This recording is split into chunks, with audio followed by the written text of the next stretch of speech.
Panas-panas. So guys, first time aku tengok oden RM1. Hai dek. Hai bang. Adik jual apa ni dek? Jual oden. Oden? Ya, betul. Oden ni RM1 ke? Ya betul bang. Wow, buatkan untuk abang dek? Boleh? Abang nak semua ke? Ya, cedokkan untuk abang semualah. Okey boleh. RM1 kan murah. Kita belilah semua.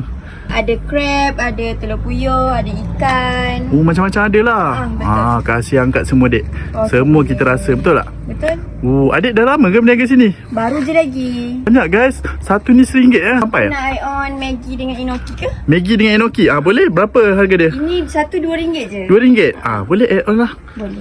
Kita rasa semua baru puas makan kan? Betul. Nak tanya dek, adik kat sini buka setiap hari apa? Setiap hari Isnin sampai Jumaat. Pukul apa sampai pukul apa? Pukul 2 sampai pukul 7 petang. Okey. So kalau orang nak datang dekat kedai adik ni, nak waste apa? Boleh waste Taman Seri Kelemak. Dia pakai kuah apa ni dek? Pakai kuah tom yum. Pedas tak? Tak. Okey, nice. Biasa je. Baik.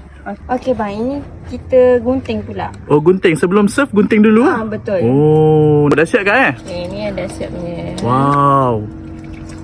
Panas-panas. Sedapnya oden makan tengah-tengah hari ni kan. Ni kuah tom yum dia tadi kan? Betul. Wow, pekat-pekat guys. Kalau kuah tak ada add on Boleh kalau nak tambah. Request je kat kita nak extra kuah. Tak perlu bayar lah? Tak ada charge. Mantap. Wow, oden guys. Taman Seri Kelemak. Okey, dah siap. Okey, oden dah siap bang Gerun tak gerun? Gerun kak. Saya makan dulu Okey. Terima kasih. Sama.